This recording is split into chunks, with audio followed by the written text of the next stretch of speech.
Everyone knows that the beard makes the man, but with a campus full of bearded men, who's to determine who the manliest is? Well, a new Facebook page is determined to find 12 of them.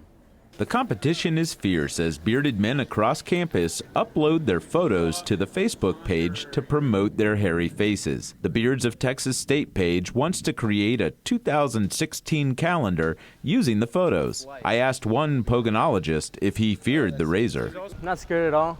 I know that it'll come back 10 times stronger, just like a Super Saiyan. So I like having my beard. I like to see it grow. Especially here in school, I see a lot of people with great beards. Mine doesn't compete, especially with yours, but I'm happy to have mine. Beards with the most likes will be included in the Bearded Bobcat Showcase.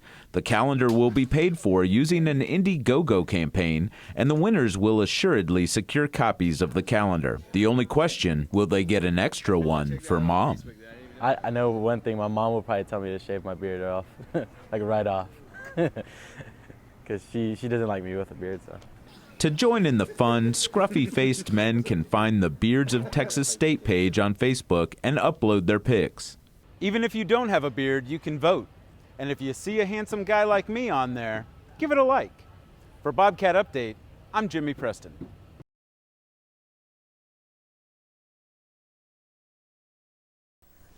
Texas Governor Greg Abbott has declared Bastrop County a disaster area. Officials say the fire has consumed more than 4,200 acres and it's only 15% contained.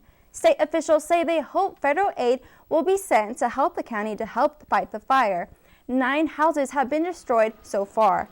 Additional resources from the U.S. Army have arrived, including 4 helicopters. Yesterday alone, 110,000 gallons of water were dumped on the fire to try to help put it under control. About 50 people were moved to shelters last night. Officials say this is the worst fire in the state since Labor Day 2011.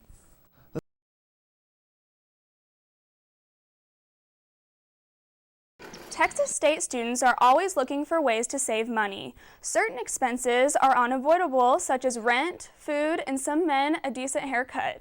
2 things people look for when getting their haircut are price and the barber's skill. Luckily for Texas State students, several barber shops are close to campus and they offer low prices and quality cuts. Some shops offer enticements like price discounts and even free beer for those over the age of 21.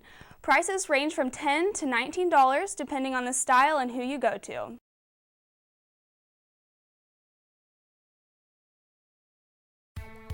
Hays County Food Bank is a great opportunity for volunteers who want to help their community. Volunteers begin the day by going to collect the donations from benefactors such as HEB. The food is then brought back to the food bank where it is unloaded, weighed,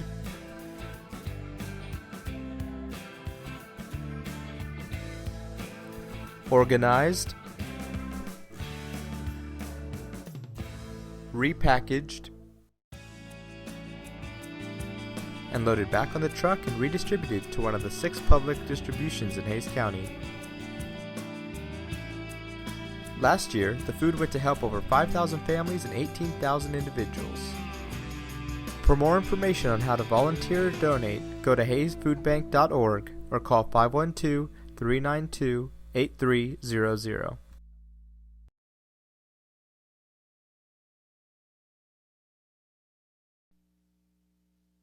The Hispanic Policy Network has studied incarceration trends in America and how they affect the Latino community.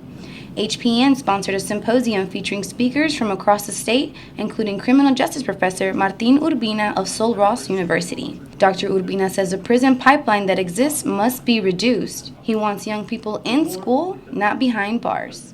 Texas State sociology professor Dr. Gloria Ramos Martinez helped organize the HPN symposium. She says the purpose of the event is to educate students on law enforcement issues and to prepare the next generation of leaders.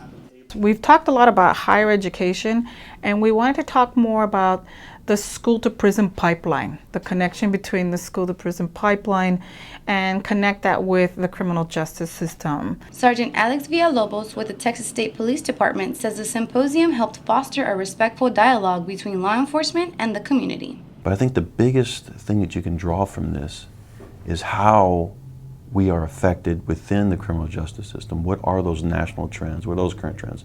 Because that tells us as educators how we engage the demographic, right? Sergeant Villalobos says it was a great opportunity to be seen in a different light besides enforcing the law. For Bobcat Update, I'm Erica Villarreal.